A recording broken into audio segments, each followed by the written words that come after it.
இடத்துல யூஸ் பண்ணுங்க, வேற எங்கேயும் யூஸ் பண்ணாதீங்க அப்படின்னு சொல்லியிருப்பேன்.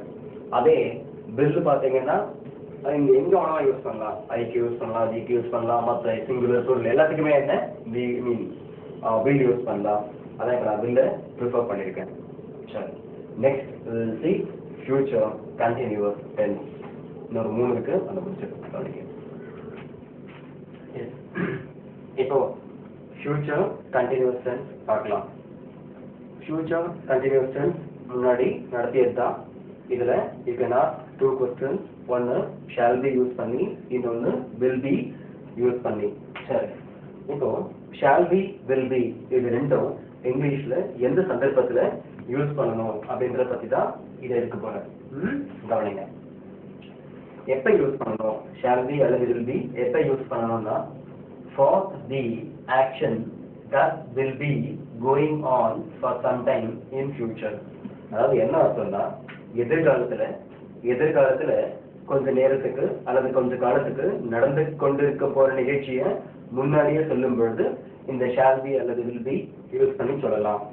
அதாவது எதிர்காலத்துல நடந்துகிட்டு இருக்க போற நிகழ்ச்சியை முன்னாடியே சொல்லும் பொழுது shall be அல்லது will be யூஸ் பண்ணி என்ன சென்டென்ஸ் ஃபார்ம் பண்ணலாம். இங்க அதான் நான் எழுதியிருக்கேன். இப்போ எக்ஸாம்பிள்ஸ்ல அதான் எழுதியிருக்கேன், கவனிங்க. இப்போ எதிர்காலத்துல நடந்துகிட்டு இருக்க போற நிகழ்ச்சி அப்படின்னு சொன்னா கொஞ்சம் பாருங்க. இப்ப இன்னைக்கு மண்டே, இன்னைக்கு திங்கட்கிழமை, நீங்க வெள்ளிக்கிழமை ஒரு செயலை செஞ்சுட்டு இருக்க போறீங்க. எப்படி வெள்ளிக்கிழமை நீங்க ஒரு செயலை செஞ்சுக்கிட்டு இருக்க போறீங்க, அதை பத்தி சொல்லும் பொழுது shall be அல்லது will be யூஸ் பண்ணி தான் சொல்லணும். சரி, இப்ப நம்ம எல்லாருக்கும் பாத்தீங்கன்னா half yearly எக்ஸாம், அதாவது அரையாண்டு பரீட்சை வெள்ளிக்கிழமை ஆரம்பிக்குது. அப்போ நான் இப்ப இன்னைக்கு என்ன சொல்லலாம், இன்னைக்கு திங்கட்கிழமை சொன்னேன், இன்னைக்கு நான் என்ன சொல்லலாம்னா அடுத்த வாரம் வெள்ளிக்கிழமை நாம் அனைவரும் தேர்வு எழுதி கொண்டு இருப்போம். அப்போ இது பாருங்க, நம்ம வர வெள்ளிக்கிழமை நம்ம எழுதிக்கிட்டு இருக்க போற பரீட்சையை முன்கூட்டியே சொல்லும் பொழுது என்ன பண்றோம், நம்ம எழுதி கொண்டு இருப்போம் அப்படின்னு சொல்றோம். இதே இங்கிலீஷ் சொல்லும் பொழுது we will be writing the exam coming Friday. வரும் வெள்ளிக்கிழமை நாம் அனைவரும் தேர்வு எழுதி கொண்டு இருப்போம். இப்போ நாளைக்கு இந்நேரம் நான் என்ன சொல்லலாம், நாளைக்கு இந்நேரம் நான் படித்துக் கொண்டு இருப்பேன். நாளை இந்நேரம் நான் படித்துக் கொண்டு இருப்பேன் சொல்லும் பொழுது நாளைக்கு நீங்க செஞ்சுக்கிட்டு இருக்க ஒரு நிகழ்ச்சி இப்ப சொல்றீங்க. அப்ப சொல்லும் பொழுது என்ன சொல்லலாம், shall be யூஸ் பண்ணலாம். I shall be reading அல்லது studying tomorrow by this time. அதாவது இந்த நேரத்துக்கு நாளைக்கு நான் படித்துக் கொண்டு இருப்பேன் அப்படின்ற அர்த்தம். இப்ப அதை பத்தி போல பாருங்க. இந்த example, we will be going to Mysore. அப்ப என்ன அர்த்தம், நாம் மைசூருக்கு போய்கொண்டு இருப்போம். we will be going to Mysore. நாம் மைசூருக்கு போய்கொண்டு இருப்போம். இந்த எக்ஸாம்பிள் பாருங்க. அதாவது இப்ப நேரம் இப்ப மணி 10. இப்ப மணி என்ன 10. இப்ப நாளைக்கு எங்களுக்கு மைசூர் போலாம்னு சொல்லிட்டு ஒரு பிளான், டிக்கெட்டும் புக் பண்ணிட்டோம். காலையில 9 மணிக்கு பஸ் புறப்படுது. அப்போ 9 மணிக்கு புறப்படுது நாளைக்கு.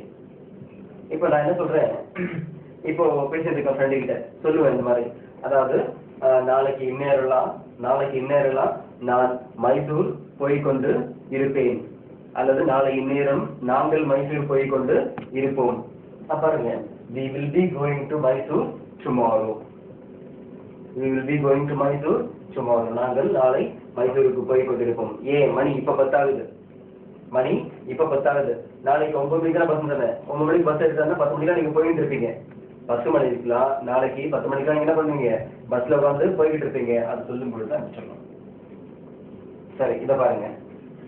Second example, I will be sleeping at that time. இப்போ வேலை விஷயமா நான் ஒருத்தரை பார்க்கணும் அப்படின்னு சொல்றேன். எப்படி வேலை விஷயமா ஒரு ஃப்ரெண்டை கூட்டு போறேன் அப்படின்னு சொன்னேன். கூட்டு போய் ஒருத்தருக்கு அறிமுகப்படுத்தி வைக்கிறேன் அப்படின்னு சொல்றேன். அதுக்கு ஃப்ரெண்ட் என்ன சொல்றான், சரி நான் காலைல ஒரு 5 மணிக்கு வந்துட்டுமா அப்படின்னு கேட்கறான். அவன் என்ன கேட்கறான், நம்ம கிட்ட காலைல ஒரு 5 மணிக்கு வந்துட்டோமா, நம்ம 2 பேரும் சேர்ந்து போகலாம் அவரை பார்க்கறதுக்கு அப்படின்னு சொல்றான். அதுக்கு நான் என்ன சொல்றேன், ஐயோ 5 மணிக்கா, 5 மணிக்கு வராத, அந்த நேரத்துக்குலாம் நான் தூங்கிக்கிட்டு இருப்பேன், அதனால 5 மணிக்கு நீ வராத. அதான் இது. I'll be sleeping at that time. நான் அந்த நேரத்துக்குலாம் தூங்கிக்கிட்டு இருப்பேன், அப்போ வராத, ஒரு 6 மணி கழிச்சு வா. ஓகே, சரி, இது போல பல உதாரணங்கள் சொல்லலாம். இப்போ இந்தியாவுக்கும் பாகிஸ்தானுக்கும் மேட்ச், கிரிக்கெட் மேட்ச் நாளைக்கு நடக்குதுன்னு வச்சுக்கோங்களேன். நாளைக்கு நடக்க போகுது. ஒரு பெரிய கிரிக்கெட் மேட்ச் ஆரம்பிச்சா ஒரு நாள் ஃபுல்லாக நடந்துகிட்டே இருக்கும். காலைல ஒரு 8:30 ஆரம்பிச்சாங்கன்னா ஈவினிங் ஃபுல்லாக நடக்கும், மார்னிங் ஈவினிங் ஃபுல்லாக. இப்போ இதை சொல்லும் பொழுது, நாளைக்கு நடக்கப்படுற மேட்சை பற்றி நான் இன்னைக்கு சொல்கிறேன். சொல்லும் பொழுது India will be playing cricket against Pakistan tomorrow. India will be playing cricket against Pakistan tomorrow. By this time கூட போட்டுக்கலாம். அப்போ என்ன அர்த்தம், நாளை இந்நேரம் இந்தியா பாகிஸ்தானை எதிர்த்து கிரிக்கெட் விளையாடி கொண்டு இருக்கும் சொன்னாலே. ஓகே, ஸோ இது போல பல உதாரணங்கள் இதை யூஸ் பண்ணி சொல்லலாம். இப்போ அடுத்து நம்ம பார்க்க போகிறது ஃபியூச்சர் பர்ஃபெக்ட் டென்ஸ். இப்போ ஃபியூச்சர் கண்டினியூஸ் புரிஞ்சு பண்ணிக்கிறேன். அடுத்து நம்ம பார்க்க போகிறது ஃபியூச்சர் பர்ஃபெக்ட் டென்ஸ். இப்போ பார்க்க போகிறது ஃபியூச்சர் பர்ஃபெக்ட் டென்ஸ். என்ன பார்க்க போகிறோம், ஃபியூச்சர் பர்ஃபெக்ட் டென்ஸ். இந்த ஃபியூச்சர் பர்ஃபெக்ட் டென்ஸில் 2 கொஸ்டின் கேட்கலாம். உங்களுக்கு தெரியும், 2 கொஸ்டின்ஸ் கேட்கலாம். ஒன்று ஷால் ஹேவ், இன்னொன்று வில் ஹேவ். ஒன்று ஷால் ஹேவ் யூஸ் பண்ணி கேட்கலாம், இன்னொன்று வில் ஹேவ் யூஸ் பண்ணி கேட்கலாம். பாருங்க, ஏன்னா இருக்கு இந்த ஷால் ஹேவும் வில் ஹேவும் எங்கே யூஸ் பண்ணணுன்றத இங்கே சொல்லியிருக்கேன். அதாவது for the action that will get completed in future. அதாவது எதிர்காலத்துல முற்று பெறக்கூடிய செயலை முன்னால சொல்லும் பொழுது இந்த ஷெல் ஹேவ் அல்லது வில் ஹேவ் யூஸ் பண்ணிக்கலாம். எப்படி, எதிர்காலத்துல முடிய போற நிகழ்ச்சியை முன்கூட்டியே சொல்லும் பொழுது ஒன்று ஷெல் ஹேவ் யூஸ் பண்ணி சொல்லலாம், அல்லது வில் ஹேவ் யூஸ் பண்ணி சொல்லலாம். இப்போ ரெண்டுமே எழுதியிருக்கேன், கவனிங்க. இப்போ I will have completed before you return home. இப்போ நான் ஏதோ ஒரு வேலையை செஞ்சுட்டு இருக்கேன். எப்படி, நான் ஏதோ ஒரு வேலையை செஞ்சுக்கிட்டு இருக்கேன். இப்போ அந்த வேலை பார்த்தீங்கன்னா முடியறதுக்கு இப்போ okay, I will have completed before you return home. அதாவது நீ வீடு திரும்புவதற்குள், என்ன அதுக்கு, நீ வீடு திரும்புவதற்குள் நான் வேலையை முடித்திருப்பேன் அல்லது நான் முடித்திருப்பேன். நீ வீடு திரும்புவதற்குள் நான் இதை முடித்திருப்பேன். So I will have completed before you return home. இப்போ நான் ஏதோ ஹோம்ஒர்க் செஞ்சுட்டு இருக்கேன். இப்போ ஃப்ரெண்டு வேணாம், பிரதர் என்ன சொல்றான், நான் எப்போ முடிப்பேன், எப்படி என்ன பிரதர் என்ன கேட்கறாங்க, இந்த வேலையை எப்போ முடிப்பேன், அது ஹோம்ஒர்க்கு. இப்போ நான் என்ன சொல்றேன், நீ வீட்டுக்கு திரும்பி வரத்துக்குள்ள நான் இதை முடித்து விட்டிருப்பேன் அப்படின்னு சொல்றது. I will have completed. முடித்து விட்டிருக்க மாட்டேன்னு சொல்லும்போது I will not have completed. Not இல்லைன்னு சொல்லும்போது I will not have completed அப்படின்னு சொல்லலாம். சரி, இப்போ இதை பாருங்க. We will have got the degree in 1996. அதாவது 1993 93ல நம்ம எல்லாரும் காலேஜ் சேரோம். 93ல நம்ம எல்லாரும் காலேஜ் சேர்ந்து படிக்க ஆரம்பிக்கிறோம். இப்போ 93ல சேர்ந்தீங்கன்னா 96ல நீங்க டிகிரி வாங்கிடுவீங்க. 96ல நம்ம டிகிரி வாங்கிடுவோம். அது சொல்லும் பொழுதுதான் we will have got the degree in 1996. அதாவது 1996ல் நாம் பட்டம் பெற்றிருப்போம் அல்லது பட்டம் வாங்கியிருப்போம். We will have got the degree in 1996. இது போல இன்னும் சில எக்ஸாம்பிள்ஸும் எடுத்து கொடுக்கலாம். இன்னும் சில எக்ஸாம்பிள்ஸ் அப்படின்னா, நீங்க டிவியில நீங்க பாத்தீங்க அப்படின்னு சொன்னா, டிவியில இங்கிலீஷ் நியூஸ் அண்ணன் இருக்கும்போது போயிட்டு இருக்கும்பொழுது இடையில கொஞ்சம் போடுவான். ஒரு இது போடுவான்னு வச்சுக்கலாம், ஒரு வரி போடுவான். ஏன்னா all the natural resources will be exhausted by the year 2030 அப்படின்னு போடுவோம். என்ன போடுவோம்? All the natural resources will have exhausted by the year 2030. அப்ப என்ன அர்த்தம் சொன்னா, இயற்கை வளங்கள் அனைத்தும் 2030 வருஷத்தில் தீர்ந்து விட்டிருக்கும். எப்படி தீர்ந்து விட்டிருக்கும்? will have exhausted, தீர்ந்து விட்டிருக்கும். so please save them அப்படின்னு போடுவோம். அதாவது இயற்கை வளங்கள் அனைத்தும் என்ன 2030 வருஷத்தில் தீர்ந்து விட்டிருக்கும். அதனால தயவு செய்து அதெல்லாம் சேமியுங்க. இயற்கை வளங்கள்லாம் என்ன தெரியல, நிலக்கரி கிடைக்கிறது, நிலக்கரி இல்லாம மின்சாரம் வந்தா நிறைய இதெல்லாம் பண்ண முடியாது. ஸோ நிலக்கரி, அப்புறம் இப்போ கிடைக்கிற நம்ம பெட்ரோல் டீசல்லாம் எடுக்கிறது, இதுக்கு யூஸ் பண்ணுவாங்க இல்லையா? ஸோ இது எல்லாமே அந்த மாதிரி இன்னும் பல இயற்கை செல்வங்கள் எல்லாமே பார்த்தீங்கன்னா இன்னும் சில 30-40 வருஷம் தான் வரும், அதுக்கப்புறம் வராது அப்படின்னு சொல்ல வராங்க. அதனால அவைகள்லாம் சேமிங்க. சரி, இப்போ இதான் வீடியோ சொல்லலாம். ரைட், இன்னொரு 5 வருஷம் கழிச்சு, இன்னொரு 5 வருஷம் கழிச்சு நான் லைஃப்ல செட்டில் ஆகிட்டு இருப்பேன். இது போல எல்லாருமே வழக்கமா சொல்லுவாங்க. இது போல எல்லோருமே வழக்கமா சொல்றது உண்டு. என்ன, இன்னொரு 5 வருஷம் கழிச்சு நம்ம எல்லாரும் பார்த்தோம்னா லைஃப்ல செட்டில் ஆகிட்டு இருப்போம். அதான் அப்ப என்ன சொல்றாங்கன்னா, after 5 years we all will have settled.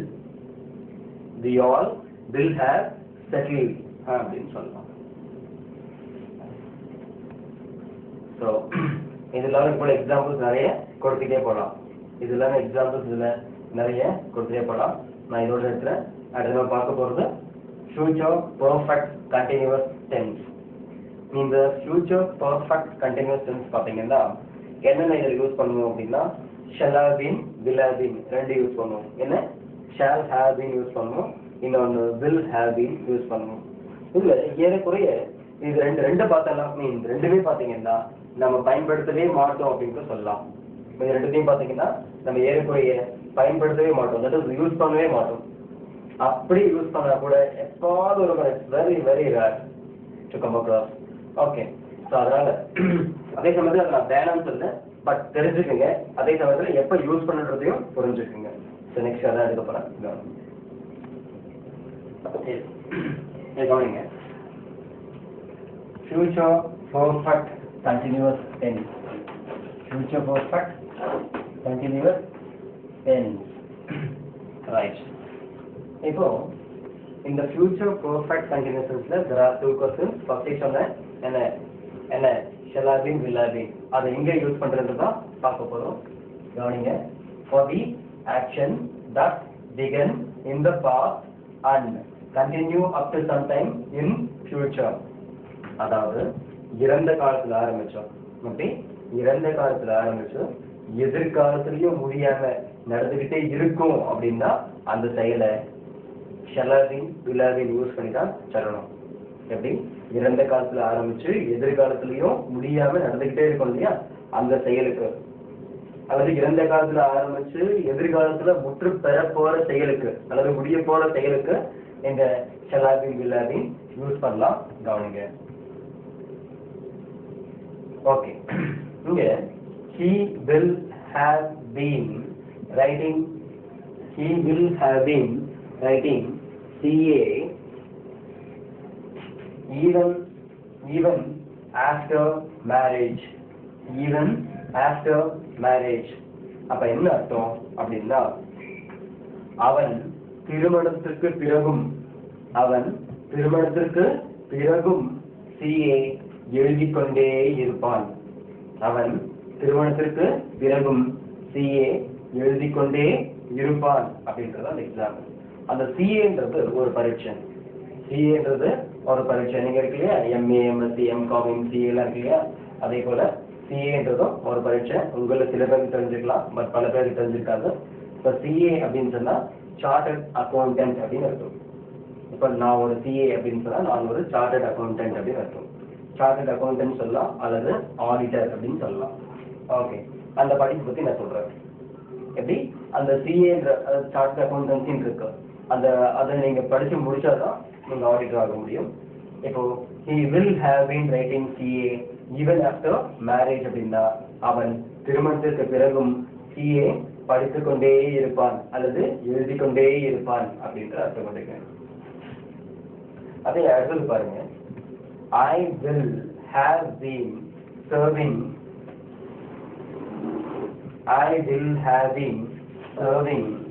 the people. I will have been serving the people till I die. See the last example. I will have been serving the people till I die. அப்ப என்ன அர்த்தம்?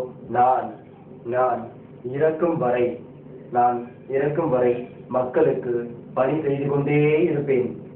நான் இறக்கும் வரை மக்களுக்கு பணி செய்து கொண்டே இருப்பேன். அதான் will have been serving சொன்னா வந்து பணி செய்யாது. serve means serve. இதுக்கு நவுன்ல என்ன சொல்லுவாங்கன்னா சர்வீஸ் அப்படின்னு சொல்லுவாங்க. சர்வீஸ்னா என்ன? சேவை. ஸோ இது போல பல உதாரணம் சொல்லலாம். அதாவது அழுது கொண்டே இருக்கிறான், அழுது கொண்டே இருந்தான், அழுது கொண்டே இருப்பான். அவன் அப்படிதான் சொன்னா கேட்க மாட்டான், அழுதுகிட்டே இருப்பான். அவன் அப்படிதான் சொன்னா கேட்க மாட்டான், அழுதுகிட்டே இருப்பான். என்ன சொல்ற மாதிரி எழுதி கொண்டே இருக்கிறான், எழுதி கொண்டே இருந்தான், எழுதி கொண்டே இருப்பான். இது போல சந்தர்ப்பம் தேவைப்பட்டா என்ன சந்தர்ப்பம் வந்தா இதை யூஸ் பண்ணுங்க. ஸோ வேற எங்கேயும் இது அதிகமாக யூஸ் பண்ண மாட்டோம். இன்ஃபேக்ட் நீங்க இதை பார்க்கவே முடியாதுன்னு கூட சொல்லலாம். நீங்க இந்த கிளாஸ் தவிர, இந்த கிளாஸ் நீங்க வந்திருக்கீங்க இல்லையா, இந்த கிளாஸ் தவிர வேற எங்கேயுமே இந்த எக்ஸாம்பிளை யூஸ் பண்ணி நீங்க பார்க்க முடியாது. ஓகே, சரி, இருந்தாலும் இது ஒரு பேர் பார்த்துங்க. எப்படி பண்ணலாம், இங்கிலீஷ்ல சென்டென்ஸ் அமைக்க முடியும், இதை யூஸ் பண்ணி தெரிஞ்சுக்கங்க. கொஸ்டின் தெரியும் எப்படி உங்களுக்கு? கொஸ்டின் அமைக்கிறது வில்ல முன்னாடி கொண்டு வந்தா கொஸ்டின் ஃபார்ம் பண்ணலாம். இது உங்க எல்லாருக்குமே தெரியும். கவனிங்க, இதோட இந்த டென்சஸ் பார்ட் 2 அப்படின்ற கிளாஸையும் முடிக்கிறேன். இப்போ ஓகே, இந்த டென்சஸ் பார்ட் 2 எதுக்காக நான் ஆரம்பிச்சேன் அப்படின்னு சொன்னா, இந்த டென்சஸ் பார்ட் 2ல தான் நீங்க வந்து இந்த do, does, am, is, are, was, were இந்த மாதிரி எவ்வளவு இதெல்லாம் இருக்கு இல்லையா.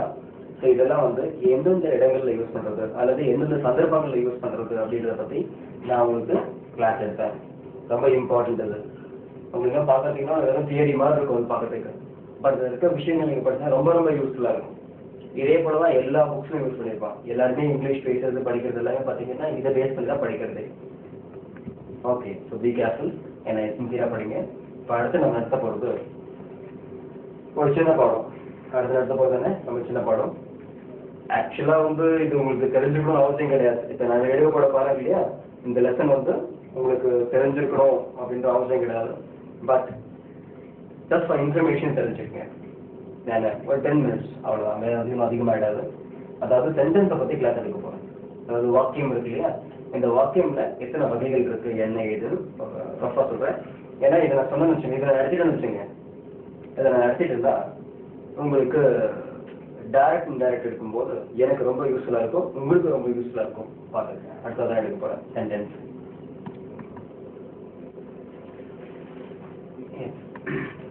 இப்போ சென்டென்ஸ் பற்றி பார்க்க போகிறோம். சென்டென்ஸ் அப்படின்றது உங்க எல்லாருக்குமே தெரியும். சென்டென்ஸ்னா என்ன? வாக்கியம். சென்டென்ஸ்னா வாக்கியம்ன்றது. அதே சமயத்தில் வாக்கியம்ன்றது 2 வார்த்தை, குறைஞ்சது 2 வார்த்தை சேர்ந்தா அமைக்க முடியும். அதிகபட்சம் எத்தனை வார்த்தைகள் வேணாலும் இருக்கலாம். அதாவது ஒரு வாக்கியம் அமைக்கிறதுக்கு எத்தனை வார்த்தைகள் வேணும் அப்படின்னு சொன்னா குறைஞ்சது 2 வார்த்தைகள் தேவை. அதிகபட்சம் எத்தனை வார்த்தைகள் வேணாலும் போடலாம். சரி, அது ரைட்டருடைய கெப்பாசிட்டியை பொறுத்து இருக்கு. கவனிங்க, a group of words that gives complete sense is called sentence. எப்படி? a group of words that gives complete sense is called sentence. அதாவது சில வார்த்தைகளின் தொகுப்பு முழுமையான அர்த்தத்தை தரும் என்றால் அது வாக்கியம் எனப்படும். சில வார்த்தைகளின் தொகுப்பு ஒரு முழுமையான அர்த்தத்தை தரும் என்றால் அது வாக்கியம் எனப்படும். அதான் இங்க இங்கிலீஷ்ல எழுதியிருக்கேன். இப்போ இந்த சென்டென்ஸ்லயே சில வகைகள் இருக்கு. சென்டென்ஸ்லயே சில டைப்ஸ் இருக்கு அல்லது கைண்ட்ஸ் இருக்கு அப்படின்னு கூட சொல்லலாம். இப்போ அது எத்தனை டைப்ஸ் அப்படின்னு சொன்னா ஒரு 4 டைப்ஸ் இருக்கு. எத்தனை டைப்ஸ் இருக்கு? மொத்தம் ஒரு 4 டைப்ஸ் இருக்கு. இந்த 4 டைப்ஸ் என்னென்னன்றத இப்ப சொல்ல போற ஒண்ணுன்னா, இதுல டிக்ளரேட்டிவ் சென்டென்ஸ், அந்த மாதிரி இந்த டைப் சொல்றேன். இப்போ declarative sentence, question sentence, imperative sentence, exclamatory sentence அப்படின்னு சொல்லி ஒரு 4 இருக்கு. அதாவது வாக்கியத்தின் வகைகள் இதெல்லாம். இன்ஃபேக்ட் இதெல்லாம் உங்களுக்கு தெரியலன்னு வச்சுங்களேன், இந்த டைப்ஸ் ஆஃப் சென்டென்ஸ் உங்களுக்கு தெரியலன்னு சொன்னா இங்கிலீஷ் பேச முடியாது, எழுத முடியாது அர்த்தம் கிடையாது. இன்ஃபேக்ட் இதெல்லாம் தெரியாம கூட நீங்க எழுதலாம், பேசலாம், என்ன படிக்கலாம். இப்ப என்னன்னு சொன்னா, இந்த கிளாஸ்க்கு வந்திருக்கீங்க, இது கூட தெரியாம இருக்கக்கூடாது, ஜஸ்ட் கவனிங்க. இப்போ சென்டென்ஸ்ல இது பார்த்தாச்சு. இப்போ டைப் ஆஃப் சென்டென்ஸ் அப்படின்னு சொல்லும்போது ஃபர்ஸ்ட் நம்ம என்ன பார்க்க போறோம்? Declarative sentence. இப்போ என்ன பண்றேன், டிக்ளரேட்டிவ் சென்டென்ஸ்னா என்ன அப்படின்னு எழுதிட்டு இதுக்கு எக்ஸாம்பிள்ஸ் கொடுத்துட்டு அதுக்கு நோட்ஸ் தரேன், போகணும்னா கவனிங்க. கவனிங்க. டிக்ளரேட்டிவ் சென்டென்ஸ் ஃபர்ஸ்ட் டைப் எழுதிருக்கேன். எப்படி? ஃபர்ஸ்ட் டைப் எழுதிருக்கேன், டிக்ளரேட்டிவ் சென்டென்ஸ். தமிழ்ல என்னன்னா உறுதி வாக்கியம். தமிழ்ல உறுதி வாக்கியம் அப்படின்னு அர்த்தம். பாருங்க, இதனுடைய பயன் என்ன அப்படின்னு எழுதுறேன். It helps to make some statement or facts. அதாவது இந்த சென்டென்ஸ் என்னன்னு சொன்னா சில உண்மைகளை சொல்லும். என்ன? சில உண்மைகளை சொல்லும். அதான் இங்க எழுதிருக்கேன், ஸ்டேட்மெண்ட் ஆர் ஃபேக்ட்ஸ். இங்க this is example, this is a new company. This is a new company. இது வந்து இப்ப என்ன அர்த்தம்? this is a new company சொன்னா இது ஒரு புதிய company. it is dangerous. it is dangerous. இது அபாயகரமானது அர்த்தம். இப்போ நான் என்ன சொல்றேன், இந்த சென்டென்ஸ் என்ன பண்ணும்? டிக்ளரேட்டிவ் சென்டென்ஸ் என்ன? ஒரு சில உண்மைகள் சொல்லணும்னு சொன்னேன். உண்மைகள்லாம் அப்போ சொல்ற வாக்கியத்துல வந்து உண்மையே இருக்கணும்னு கூட அவசியம் கிடையாது. இன்ஃபேக்ட் இதை இப்ப நான் விளக்குறதை விட, இதை நான் இப்ப விளக்குறதை விட கடைசி அந்த லெசன் முடிக்கும் போது, சென்டென்ஸ் பாடம் முடிக்கும் பொழுது இன்னும் அதிகமா இதை பத்தி சொல்றேன். இப்ப இருக்குன்னு சொன்னா இது சென்டென்ஸ் வந்து this is a new company, it is dangerous, இது போல சென்டென்ஸ் இருந்தா, சென்டென்ஸ் இது போல இருந்தா இதான் டிக்ளரேட்டிவ் சென்டென்ஸ். ஓகே, இப்ப எக்ஸாம்பிள் பாருங்க. நோட் பாருங்க. This sentence always ends with a full stop. This sentence always ends with a full stop. அதாவது இந்த சென்டென்ஸ், இந்த வாக்கியம் வந்து எப்பொழுதும் full stopல தான் முடியும். அல்லது இந்த வாக்கியம் முடியும் பொழுது, எது டிக்ளரேட்டிவ் சென்டென்ஸ் முடியும் பொழுது ஒரு புள்ளி வரும். என்ன புள்ளி வைக்கணும்? தெரியும், அதை புள்ளி வச்சிருக்கேன். ஸோ முடியும் பொழுது ஒரு புள்ளி வைக்கணும். இதான் என்னது? Declarative sentence. இப்ப அடுத்து நான் எழுத போறது என்னன்னு சொன்னா கொஸ்டின் சென்டென்ஸ். அடுத்து எழுத போறது என்னது? Question sentence. இது கவனிங்க. எப்படி இந்த கொஸ்டின் சென்டென்ஸ் கொடுத்தீங்க அப்படின்னா,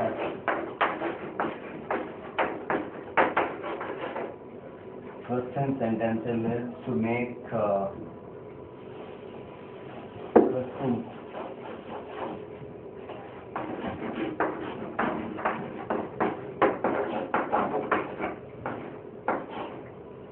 to make questions. So question.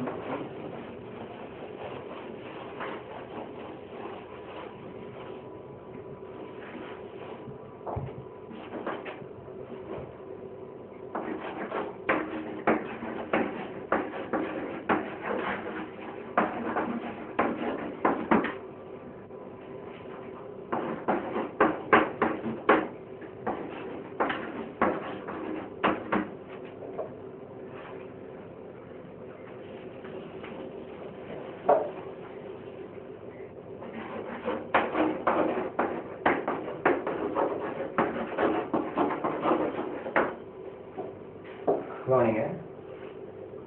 Question சென்டென்ஸ் அதாவது தமிழ்ல கேள்வி வாக்கியம் அப்படின்னு சொல்லலாம். தமிழ்ல கேள்வி வாக்கியம். இப்போ இந்த சென்டென்ஸ் எதுக்கு யூஸ் ஆகுது அப்படின்னு சொன்னா கேள்விகள் கேட்கறதுக்கு இந்த சென்டென்ஸ் யூஸ் ஆகுது. நீங்க பாருங்க, it helps to make questions, அதாவது கேள்விகள் செய்ய இது தேவைப்படுகிறது, இது உதவி செய்கிறது.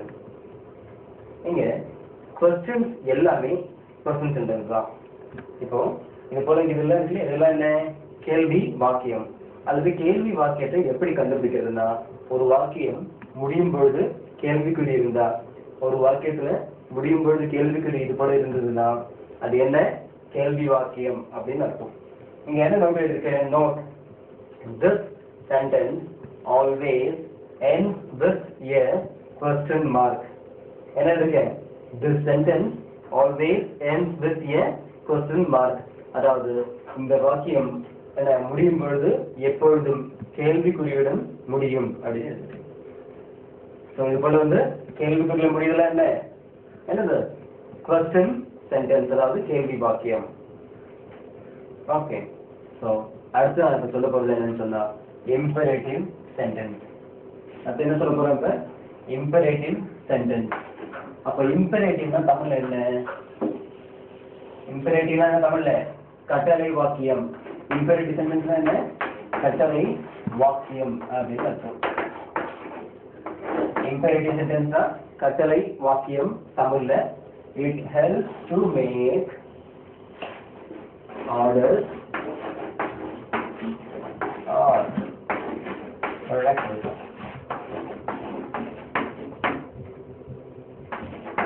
Orders or requests.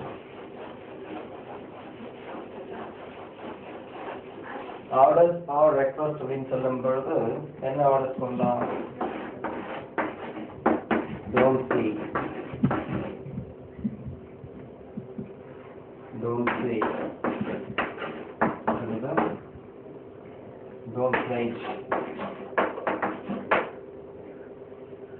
இங்க ஆர்டர் அப்படின்னு போடும்பொழுது இது போல don't see, don't wait இதெல்லாம் எதுல வரும்னு சொன்னா imperative sentenceக்கு எக்ஸாம்பிளா வரும்.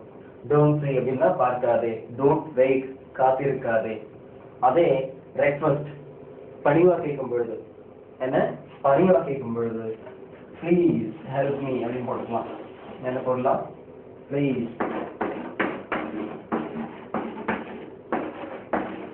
please help me.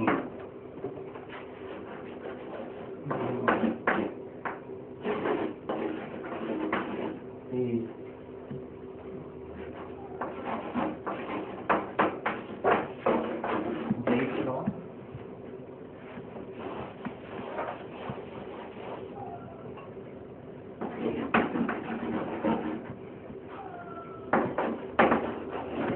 இது பாருங்க, please wait for some time.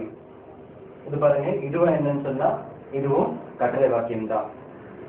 Okay, இது போல ப்ளீஸ் போடுறது ஆர்டர், அதாவது ஒன்று ஆர்டரா வரலாம், அப்படி இல்லைன்னு சொன்னா ரெக்வஸ்ட் வேண்டுகோளா வரலாம். ஒன்று கட்டளையா வரலாம், அப்படி இல்லை வேண்டுகோளா வரலாம். பாருங்க, ஆர்டர் ஆர் ரெக்வஸ்ட் ரெண்டுமே இதில் வரும்னு சொன்னா இம்பெரேட்டிவ் சென்டென்ஸ்ல தான் வரும். ரெண்டுமே எழுதியிருக்கேன். இதுக்கு நோட்ஸ் எதுவும் கிடையாது, இதுக்கு நோட்ஸ் எதுவும் கிடையாது. ஓகே, இப்போ அடுத்து நம்ம பார்க்க போகிறது எக்ஸ்கிளமேட்டரி சென்டென்ஸ். அதை எழுதி போடுறேன், கவனிங்க. இப்போ இந்த சென்டென்ஸ் பாருங்க, எக்ஸ்கிளமேட்டரி சென்டென்ஸ் கடைசியாக தான் பார்க்குறோம். எக்ஸ்கிளமேட்டரி சென்டென்ஸ்னா என்ன, ஆச்சரிய வாக்கியம் அல்லது வியப்பு வாக்கியம் அப்படின்னு சொல்லலாம். எக்ஸ்கிளமேஷன்னாலே என்ன, ஆச்சரியம் அப்படின்னு அர்த்தம். எப்படி எக்ஸ்கிளமேட்டரி எப்படி உச்சரிக்கணும், எக்ஸ்கிளமேட்டரி அப்படின்னு உச்சரிக்கணும். It helps to express some sudden feelings or emotions. It helps to express some sudden feelings or emotions. அதாவது இந்த வாக்கியம் என்னன்னா ஆக்சுவலா சில உணர்ச்சிகளை நம்ம வெளிப்படுத்தும் இல்லையா, என்ன சில உணர்ச்சிகளை நம்ம வெளிப்படுத்துவோம். அதாவது சந்தோஷப்படும் பொழுது அல்லது கஷ்டப்படும் பொழுது இது போல என்ன சில உணர்ச்சிகளை நம்ம வெளிப்படுத்துவோம். அது சொல்றதுதான் என்னன்னா அது எக்ஸ்கிளமேட்டரி சென்டென்ஸ் பயன்படுது. இப்போ இதுல எக்ஸாம்பிள்ஸ் எழுதியிருக்கேன். என்ன எழுதியிருக்கேன், what a nice idea, what a nice idea. இப்போ நாங்க ஒரு 4-5 பேர் சேர்ந்து ஒரு விஷயத்தை பத்தி டிஸ்கஸ் பண்றோம்.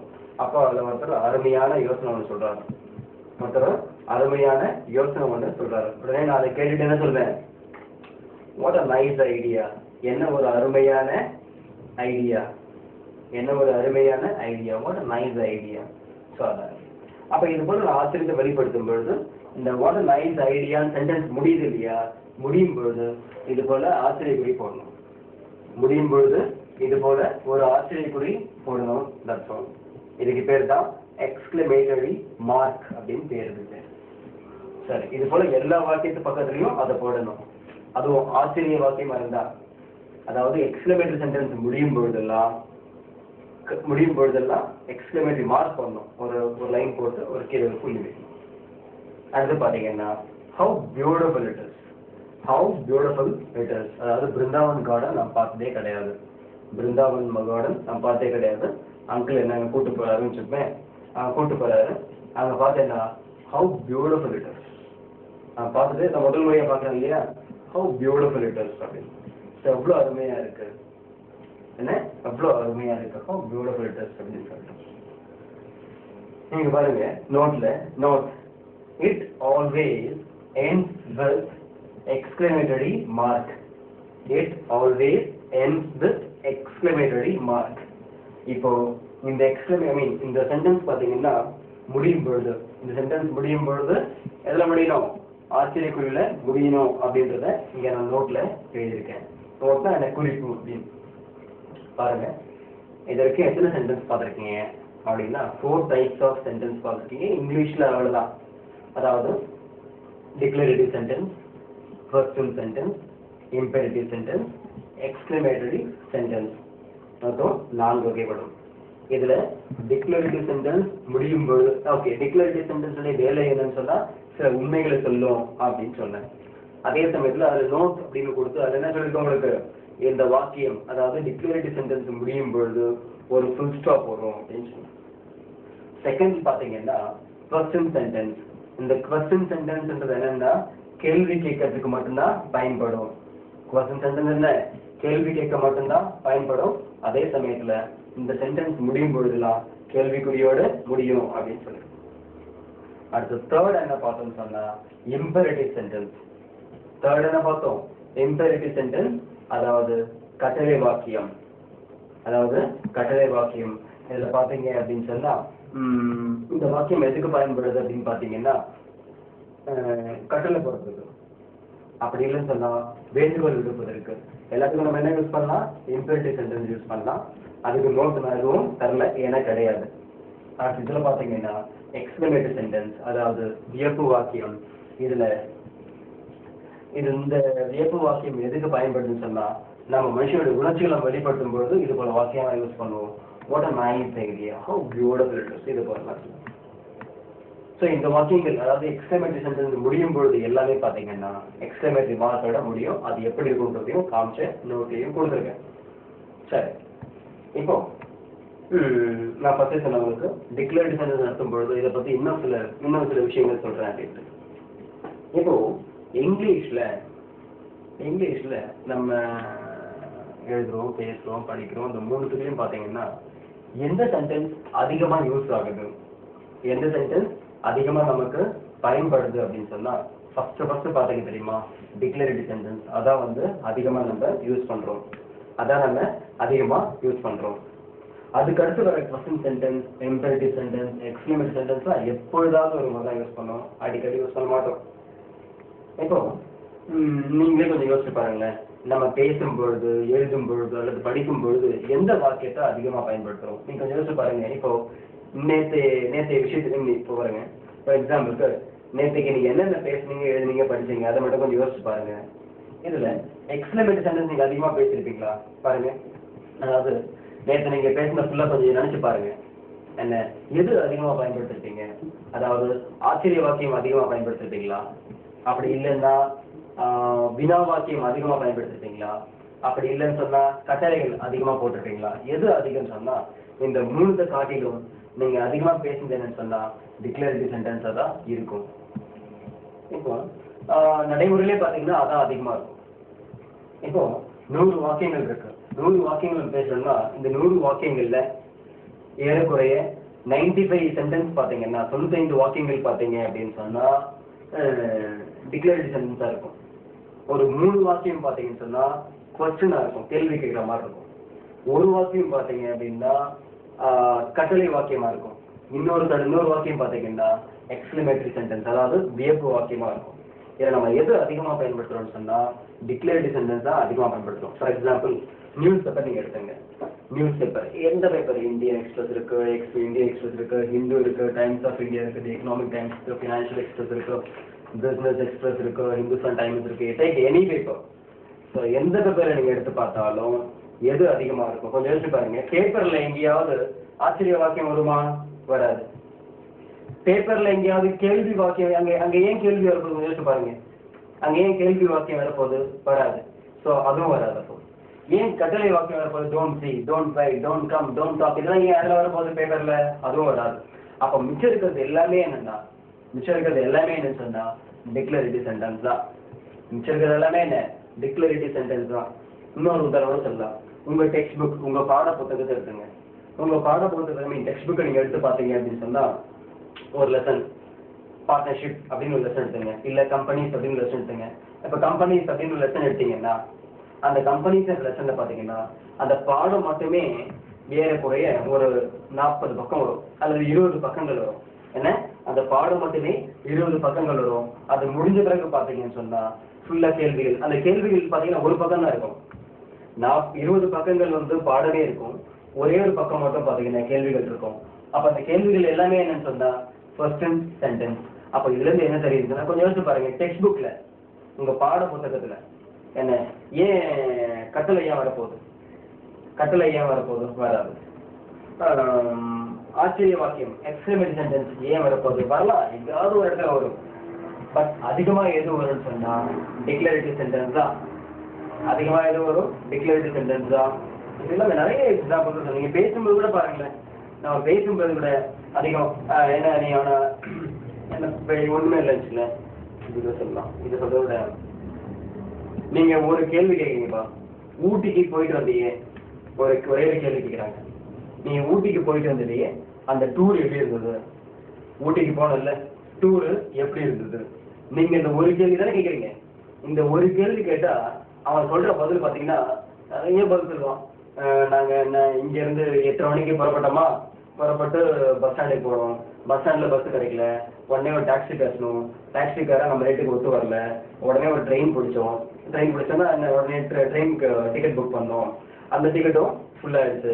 அப்புறம் ரிசர்வ் பண்ணி ட்ரெயினுக்கு வெயிட் பண்ணி பார்த்தோம், ட்ரெயின் 3 மணி நேரம் லேட்டு இருந்தாலும் அப்படி இப்படி பிடிச்சி அந்த ஊட்டிக்கு ஒரு வழியா 10:30 போய் சேர்ந்தோம்.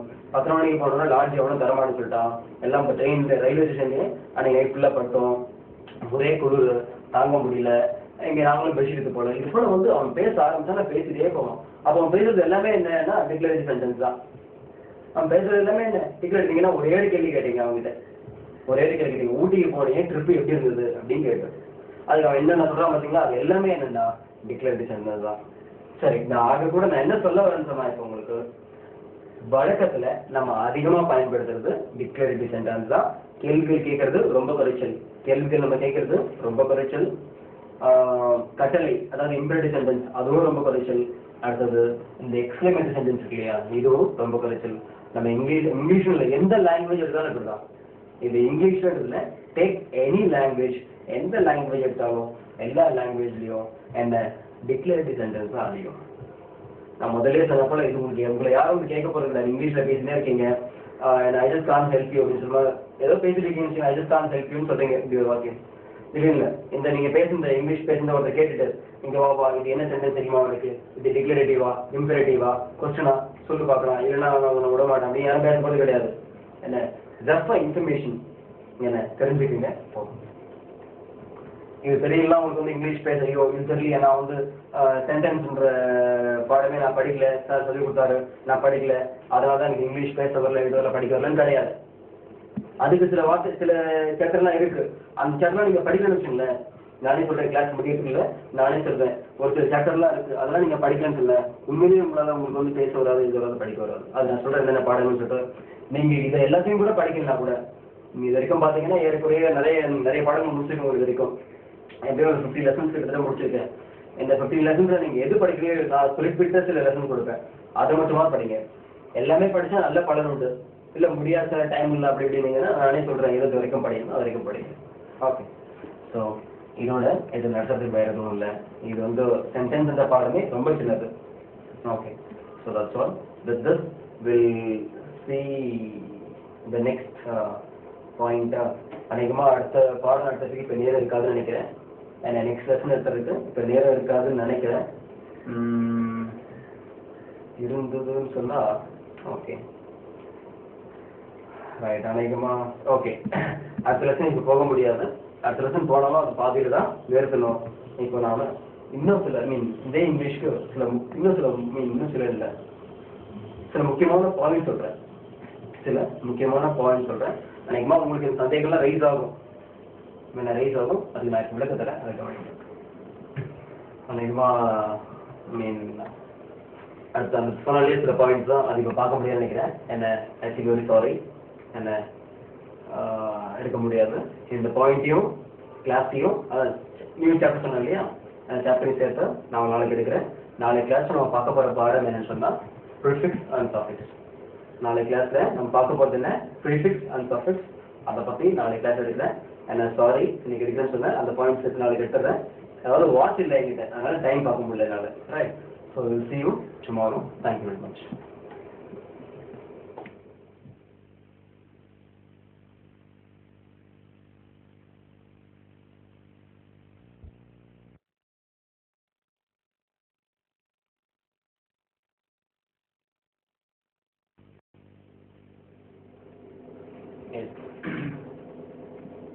இன்னைக்கு கிளாஸ்ல ப்ரீஃபிக்ஸ் அண்ட் சஃபிக்ஸ் அப்படின்னு பார்க்கலாம். இன்னைக்கு கிளாஸ்ல ப்ரீஃபிக்ஸ் அண்ட் சஃபிக்ஸ் பார்க்கலாம். இப்போ நேற்று கிளாஸ் முடிக்கும் பொழுது சில பாயிண்ட்ஸ் சொல்றேன்னு சொன்னேன், நேரம் இல்லாம முடிச்சுட்டேன். அந்த பாயிண்ட்ஸை இன்னைக்கு கிளாஸ் சொல்றேன்னு சொன்னேன். இந்த ப்ரீஃபிக்ஸ் சஃபிக்ஸ் முடிச்சுட்டு என்ன கடைசியா உங்களுக்கு எக்ஸ்பிளைன் பண்றேன் அந்த பாயிண்ட்ஸ் என்னன்னு சொல்லிட்டு. அதை விட போறது இல்லை, சொல்றதுதான். இங்க ப்ரீஃபிக்ஸ் அண்ட் சஃபிக்ஸ் அப்படின்னா என்ன அப்படின்றத பார்ப்போம். உங்களுக்கு 10th ஸ்டாண்டர்ட் சொல்லி கொடுத்துருப்பாங்க, 11th 12th 9th எல்லாத்துக்குமே சொல்லி கொடுத்துருப்பாங்க. ஸ்கூல் ஸ்டாண்டர்ட்ல 8th ஸ்டாண்டர்டுக்கு அப்புறம் இதெல்லாம் உங்களுக்கு டீச் பண்ணியிருப்பாங்க தமிழ் மீடியத்துல. சரி, ப்ரிஃபிக்ஸ் அண்ட் சஃபிக்ஸ் அப்படின்னா என்ன? ஃபர்ஸ்ட் ப்ரிஃபிக்ஸ் பத்தி உங்களுக்கு சொல்றேன். ஃபர்ஸ்ட் ப்ரிஃபிக்ஸ் பத்தி சொல்றேன், கவனிங்க. இதுல ப்ரிஃபிக்ஸ்னா என்ன? A syllable or syllables we add before a word is called prefix. A syllable or syllables we add before a word is called prefix. அதாவது syllable-னா என்ன? அசை. syllable-னா என்ன? அசை அப்படின்னு அர்த்தம். இந்த syllable இந்த syllable ஒரு வார்த்தைக்கு முன்னாடி சேர்க்கிறீங்கன்னா அந்த syllable தான் prefix அப்படின்னு சொல்லுவாங்க. ஒரு வார்த்தைக்கு முன்னாடி ஒரு அசையை சேர்க்கிறீங்கன்னா அந்த அசையை தான் நீங்க என்ன சொல்றீங்க? ப்ரிஃபிக்ஸ் அப்படின்னு. அதாவது வார்த்தைக்கு முன்னால சேர்க்கிறது ப்ரிஃபிக்ஸ். எப்படி? வார்த்தைக்கு முன்னால சேர்க்கிறது ப்ரிஃபிக்ஸ், வார்த்தைக்கு பின்னால சேர்க்கிறது சஃபிக்ஸ். அது இதை முடிச்ச பிறகு அதான் எடுக்க போறேன். வார்த்தைக்கு முன்னால சேர்க்கிறது ப்ரிஃபிக்ஸ், வார்த்தைக்கு பின்னால சேர்க்கிறது சஃபிக்ஸ். இப்போ முன்னாடி சேர்க்கிறதா எப்படி என்னென்ன அப்படின்றத பார்க்க போறோம். இந்த ப்ரிஃபிக்ஸ்க்கும் சஃபிக்ஸ்க்கும் நிறைய எக்ஸாம்பிள்ஸ் கொடுக்கலாம். இந்த ப்ரிஃபிக்ஸ்க்கும் சஃபிக்ஸ்க்கும் நிறைய எக்ஸாம்பிள்ஸ் கொடுக்கலாம், நிறைய ப்ரிஃபிக்ஸ் சஃபிக்ஸ் எழுதலாம் என்ன. பட் நான் எல்லாம் எழுத போதில்லை, உங்களுக்கே ஏற்கனவே ஒரு பேசிக் ஐடியா இருக்கும் என்ன. இப்போ என்னன்னு சொன்னா நான் சில உதாரணங்கள் தரேன், அதை கவனிங்க. இப்போ ஃபர்ஸ்ட் ப்ரிஃபிக்ஸ்க்கு நான் எக்ஸாம்பிள்ஸ் எழுதிருக்கேன். ஃபர்ஸ்ட் ப்ரிஃபிக்ஸ்க்கு நான் எக்ஸாம்பிள்ஸ் எழுதிருக்கேன், கவனிங்க. ஒன்றா சொல்றேன். பாருங்க, இந்த ஆன்டின்னு இருக்கு இல்லையா, இந்த ஆன்டின்றது ஒரு சிலபிள். இத எல்லா வார்த்தைகளுக்கும் இதை வந்து வார்த்தைகளுக்கு முன்னாடி சேர்த்தீங்கன்னா அந்த வார்த்தையில ப்ரிஃபிக்ஸ் இருக்குன்னு அர்த்தம். இந்த ஆன்டின்றது என்ன? ஒரு சிலபிள் அல்லது இது ப்ரிஃபிக்ஸ் கூட சொல்லலாம். இதை நீங்க முன்னாடி சேர்த்து ஒரு வார்த்தை காமிக்கிறேன் பாருங்க. ஆன்டி வரைக்கும் மீனிங் என்ன அப்படின்னா, ஆன்டினா மீனிங் என்ன? அகெயின்ஸ்ட். ஆன்டினா மீனிங் என்ன? அகெயின்ஸ்ட். தமிழ்ல எதிராக அப்படின்னு அர்த்தம். தமிழ்ல எதிராக அப்படின்னு அர்த்தம். இப்போ மிசைல், மிசைல் அப்படின்னா ஏவுகணை அர்த்தம். மிசைல் எதுக்கு பார்த்தீங்களா? அதை பாருங்க, மிசைல் அப்படின்னு எதிர்க்க. மிசைல் அப்படின்னா ஏவுகணை. இப்போ இந்த மிசைலுக்கு முன்னாடி ஆன்டி போட்டா என்ன ஆயிடுது? Anti missile. மிசைலுக்கு முன்னாடி ஆன்டி போட்டா என்ன ஆயிடுது? ஆன்டி மிசைல் அப்படின்னு ஆயிடுது. மிசைல்னா ஏவுகணை. ஆன்டினா மீனிங் என்ன? அகைன்ஸ்ட், அதாவது எதிராக அர்த்தம். இப்போ ஆன்டி மிசைல் அப்படின்னா மீனிங் என்ன? ஆன்டி மிசைல் அப்படின்னா மீனிங் என்ன? எதிர் ஏவுகணைன்னு அர்த்தம். ஆன்டி மிசைல் மீனிங் என்ன? எதிர் ஏவுகணை அப்படின்னு அர்த்தம். இப்போ அடுத்தது பாருங்க, ஆன்டிபயோட்டிக் அப்படின்னு ஒன்று இருக்கு. எப்படி? ஆன்டிபயோட்டிக் அப்படின்னு இருக்கு. ஆன்டிபயோட்டிக் அப்படின்றது பாத்தீங்கன்னா, இப்போ அந்த விஷயத்துக்கு எதிர்ப்பு மருந்து ஆன்டிபயோட்டிக் இல்லை இப்படி கூட சொல்லலாம். அதாவது இப்போ நீங்க ஏதாவது உங்களை பாம்பு கடிக்கிறது, பாம்பு கடிச்சிடுது, இல்லை தேள் கொட்டிடுது, இந்த மாதிரி ஏதாவது ஒன்று வச்சுங்களேன். இப்போ நீங்க டாக்டர் கிட்ட கூட்டு போனா அந்த பேஷண்ட்டுக்கு முதல்ல ஆன்டிபயோட்டிக் இன்ஜெக்ஷன் கொடுப்பாங்க. என்ன கொடுப்பாங்க? ஆன்டிபயோட்டிக் இன்ஜெக்ஷன் கொடுப்பாங்க. அதாவது அந்த விஷ முறிப்பு மருந்து, இது அந்த விஷயத்துக்கு எதிராக மருந்து கொடுப்பாங்க. தட்ஸ் கால்ட் ஆன்டிபயோட்டிக் அப்படின்னு. இதே செப்டிக் ஆன்டிசெப்டிக் தான் இருக்கு. என்ன?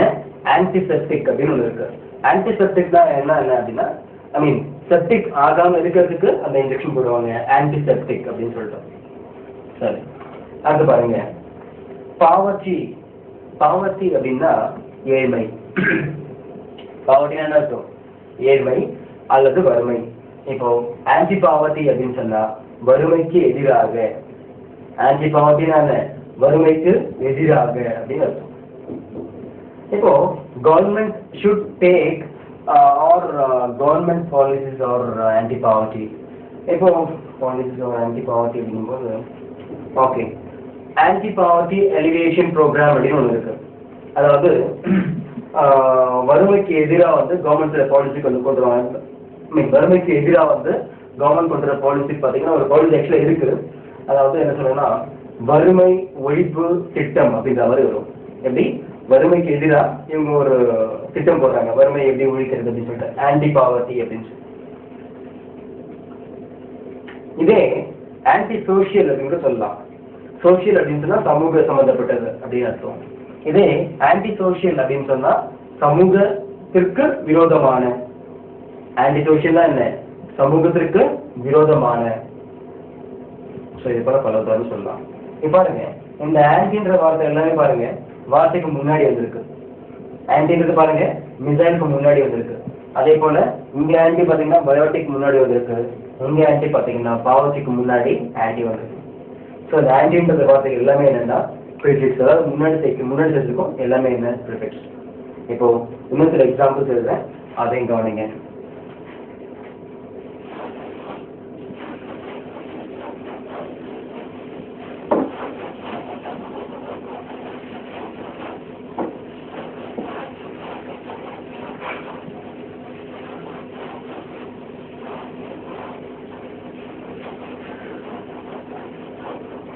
இன்னும் சில எக்ஸாம்பிள்ஸ் பார்த்தீங்கன்னா, செகண்ட்ல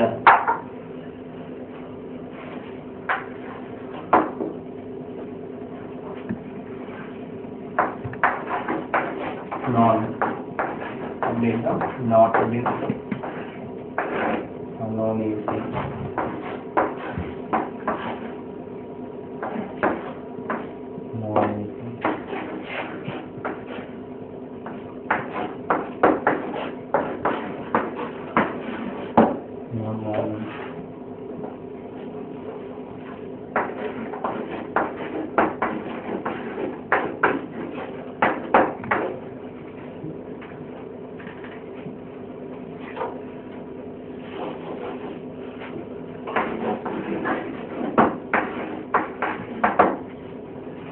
இப்போ இந்த எக்ஸாம்பிள் கவனிங்க.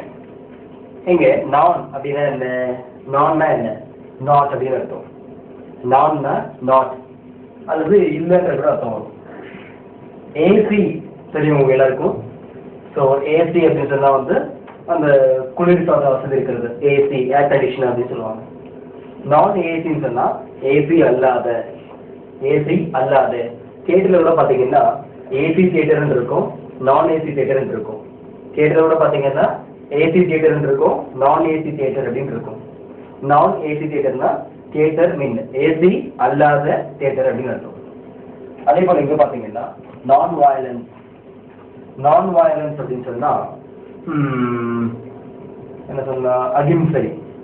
நான் வயலன்ஸ் அப்படின்னா அகிம்சை அப்படின்னு இருக்குது. இப்போ வயலன்ஸ் அப்படின்னு சொன்னா வன்முறை. வயலன்ஸ்னா என்ன? வன்முறை. அதே நான் வயலன்ஸ் அப்படின்னு சொன்னா அகிம்சை. காந்தி பின்பற்றிய அது பாலிசி. அது நான் வயலன்ஸ். இங்க வெஜிடேரியன் நான் வெஜிடேரியன் அப்படின்னு சொல்லிட்டு சில ஹோட்டல்ல நீங்க பார்த்துருப்பீங்க.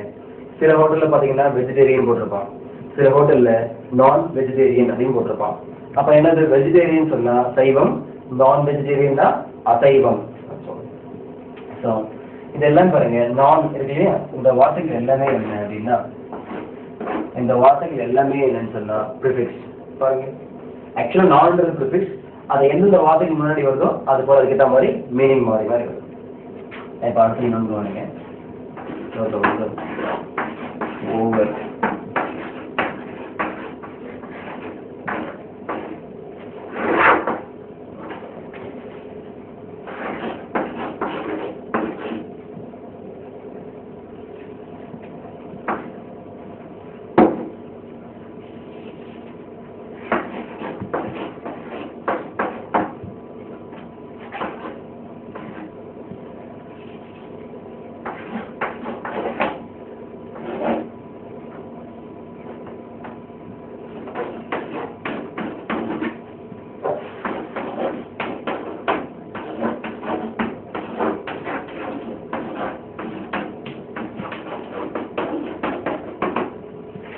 சரி, இப்போ இந்த எக்ஸாம்பிள் கவனிங்க. Over work. ஒர்க் அப்படின்னா என்ன? வேலை செய். ஒர்க்னா என்ன? வேலை செய். அதே ஓவர் ஒர்க்னா அதிகமா வேலை செய்யணும் இருக்கும். ஓவர் ஒர்க்னா என்ன? அதிகமா வேலை செய் அப்படின்னு இருக்கும். இங்க பாப்புலேஷன் அப்படின்னு சொன்னா என்ன? மக்கள் தொகை. பாப்புலேஷன் என்ன? மக்கள் தொகை. ஓவர் பாப்புலேஷன் அப்படின்னு சொன்னா மிதமிஞ்சிய மக்கள் தொகை. ஓவர் பாப்புலேஷன்னா மிதமிஞ்சிய மக்கள் தொகை. அதே ஃப்ளோனா அப்படின்னு, ஃப்ளோனா ஓடுறது. ஓவர் ஃப்ளோன்னு சொன்னா வழிந்து ஓடுறது. ஃப்ளோனா ஓடுறது, ஓவர் ஃப்ளோனா என்ன? வழிந்து ஓடுறது. இப்போ பாருங்க, இங்க ஓவர்ன்ற வார்த்தை என்னன்னு சொன்னா ஓவர்ன்ற வார்த்தை என்ன? ப்ரிஃபிக்ஸ். எல்லாமே பாருங்க முன்னாடி சேர்த்துருக்கோம். எல்லாமே என்ன? வார்த்தைகளுக்கு முன்னாடி சேர்த்துருக்கோம். ஸோ இதை கொடுத்துடலாம். ஸோ இன்னும் சில எக்ஸாம்பிள்ஸ் இருக்கு, அதையும் பாருங்க. இப்போ பாருங்க, என்ன போட்டிருக்கேன்? மிஸ் அப்படின்னு போட்டிருக்கேன். மிஸ்னா என்ன? ராங். மிஸ்னா ராங், அதாவது தவறான அப்படின்னு அர்த்தம். இப்போ மிஸ் அண்டர்ஸ்டாண்டிங் அப்படின்னு போட்டிருக்கேன். நீங்க எல்லாரும் கேள்விப்பட்டிருக்கலாம் மிஸ் அண்டர்ஸ்டாண்டிங்கா என்ன அப்படின்ட்டு. இப்போ மிஸ் அண்டர்ஸ்டாண்டிங் அப்படின்னா தப்பா புரிஞ்சுக்கிறது. மிஸ் அண்டர்ஸ்டாண்டிங்னா தப்பா புரிஞ்சுக்கிறது. அதான் இங்க எழுதிருக்கேன், மிஸ் அண்டர்ஸ்டாண்டிங். இப்போ பாருங்க, மிஸ்ன்ற வார்த்தை என்ன? ப்ரிஃபிக்ஸ்.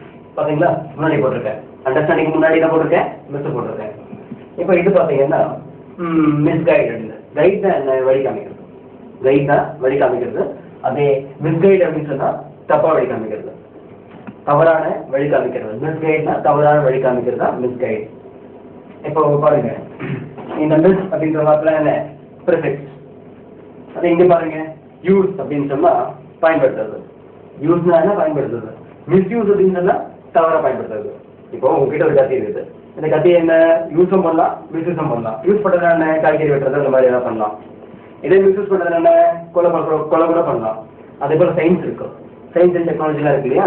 இந்த சயின்ஸ் அண்ட் டெக்னாலஜிலாம் பாத்தீங்கன்னா இதை நல்லதுக்கும் பயன்படுத்தலாம், அதாவது ஆக்கத்துக்கும் பயன்படுத்தலாம், அழிவுக்கும் பயன்படுத்தலாம். இதை பயன்படுத்துறவங்க தான் இருக்கு.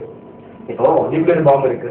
அந்த நியூக்ளியர் டெக்னாலஜின்றது பாத்தீங்கன்னா அதோட ஆக்கத்துக்கும் பயன்படுத்தலாம், அழிவுக்கும் பயன்படுத்தலாம்.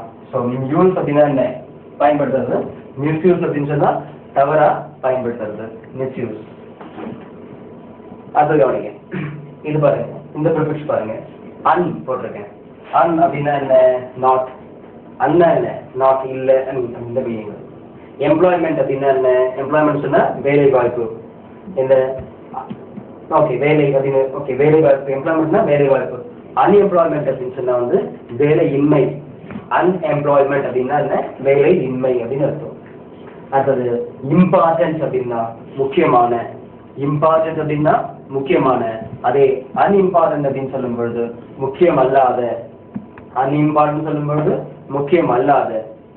அதே போல லிமிடெட் அப்படின்னு சொன்னா, லிமிடெட் அப்படின்னு சொன்னா வந்து கட்டுப்பாட்டுக்குள்ள அல்லது வரையறுக்கப்பட்ட அப்படின்னு சொல்லலாம். அதே அன்லிமிடெட் அப்படின்னு சொன்னா வரையறுக்கப்படாத. வரையறுக்கப்படாத அப்படின்னு அர்த்தம். இப்போ இதுல பாருங்க, இதுல ஃபர்ஸ்ட்ல பாத்தீங்க அப்படின்னு சொன்னா ப்ரிஃபிக்ஸ் பாருங்க. அண்ணன் இருக்கு, அண்ணன் இருக்காங்க, ஒண்ணுமே. இது எல்லாமே என்ன? Prefix. So as usual prefix முதல்ல எங்கே யூஸ் பண்ணணும்னு சொல்லிட்டு வேர்ட்ஸ்க்கு முன்னாடி யூஸ் பண்ணுவோம். அதான் யூஸ் பண்றது. எங்கேயும் கவனிங்க, வேர்ட்ஸ்க்கு முன்னாடி வந்து இன்னும் சில எக்ஸாம்பிள்ஸ் எழுதி போறேன், அதையும் கவனிங்க. எஸ், இந்த கவனிங்க. இன்னும் சில ப்ரிஃபிக்ஸ் எழுதிருக்கேன். ரீ ஃபர்ஸ்ட் இருக்கு பாருங்க, 6வதுல 6th என்ன இருக்கேன்? ரீ அப்படின்னு இருக்கேன். ரீனா மீனிங் என்ன? அகெயின். ரீனா மீனிங் என்ன? அகெயின் அல்லது மீண்டும் அப்படி கூட சொல்லலாம். இப்போ ஃபர்ஸ்ட் எக்ஸாம்பிள் பாருங்க, ரீரைட். என்ன இருக்கேன்? ரீரைட். ரீரைட்னா என்ன அர்த்தம் அப்படின்னா மீண்டும் எழுது. ரீரைட்னா என்ன அர்த்தம்? மீண்டும் எழுது அல்லது திருப்பி எழுது. தமிழ் சொல்லுவோம் இல்லையா, திருப்பி எழுது அப்படின்ட்டு, அதான் இது ரீரைட். இப்போ ஹோம்ஒர்க் எழுத சொல்றாங்க. மிஸ் என்ன ஹோம்ஒர்க் எழுத சொல்றாங்க. பையன் எழுதி காமிக்கிறான், ஆனா ஹேண்ட் ரைட்டிங் சரியில்லை. உடனே என்ன சொல்றாங்க? என்ன டிக் போடுறாங்க? என்ன ஹோம்ஒர்க் எழுதிருக்க? ரீரைட் பண்ண எல்லாத்தையும் அப்படின்னு சொல்றாங்க. அப்ப என்ன அர்த்தம்? என்ன ஹோம்ஒர்க் பண்ணிருக்க? எல்லாத்தையும் திருப்பி எழுது அப்படின்னு. So rewrite. அது பாருங்க, ஓப்பன்னா திரை. ஓப்பன்னா என்ன? திரை. ரீஓப்பன் அப்படின்னு சொன்னா மீண்டும் திரை. இப்போ உங்களுக்கு தெரியும் எல்லாருக்கும் பார்த்தீங்கன்னா நம்ம எக்ஸாம் முடியும் போது குவார்டர்லி எக்ஸாம், ஆஃபர்லி எக்ஸாம், அப்புறம் ஆனுவல் எக்ஸாம் இதெல்லாம் முடியும் பொழுது க்ளோஸ் பண்ணுவாங்க. என்ன பண்ண 10 days 15 days 2 months லீவ் விட்டு மறுபடியும் திறப்பாங்க. என்ன கேட்பீங்க? ஐ மீன் வீட்டில் என்ன கேட்பாங்க பையன்கிட்ட? ஸ்கூல் ரீஓப்பன் எப்போ, அல்லது ஸ்கூல் ரீஓப்பனிங் எப்போ, திருப்பி திறக்கிறது எப்போ அப்படின்னு கேட்பாங்க. ரீஓப்பன். ஓகே, அடுத்தது ரீடைப். இப்போ டைப்பிஸ்ட் கிட்ட கொடுத்து மேனேஜர் என்ன பண்றாரு? டைப்பிஸ்ட் கிட்ட கொடுத்து ஒரு லெட்டர் அடிக்க சொல்றாரு. என்ன லெட்டர் அடிக்க சொல்றாரு? டைப்பிஸ்ட் அடிக்கிறாங்க. பட் நிறைய மிஸ்டேக், ஏகப்பட்ட மிஸ்டேக். ஒன்று என்ன பண்ற மேனேஜர் டிக் போட்டு என்ன டைப் பண்ற நீ? என்ன டைப் பண்ற நீ? டைப் பண்ணி இப்படிலாம் டைப் பண்ணணும், உங்க வேலை எடுத்துருங்க. என்ன உங்க ரீடைப் பண்ணி எல்லாத்தையும் அப்படின்றாரு. அப்போ ரீடைப்னா என்ன? திருப்பி டைப் பண்ணு, திருப்பியும் டைப் பண்ணு. Retype, rewrite, reopen. இது போல் நிறைய சொல்லிட்டே போகலாம் இந்த எக்ஸாம்பிள்ஸ். அது இதில் பாருங்க, 7th போஸ்ட் அப்படின்னு போட்டிருக்கேன்.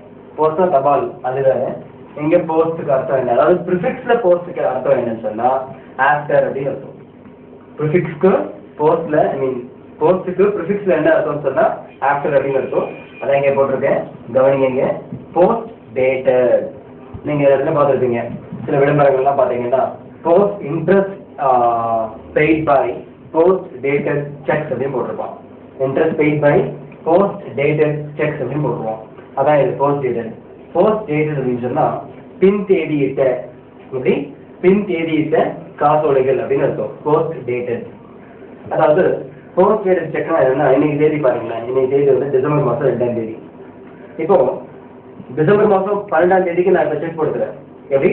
டிசம்பர் மாதம் 12ஆம் தேதிக்கு நான் செக் கொடுத்துருந்தேன்னு சொன்னா it is call post dated check. ஏன்னா தேதி இன்னைக்கு 2, தேதி இன்னைக்கு 2.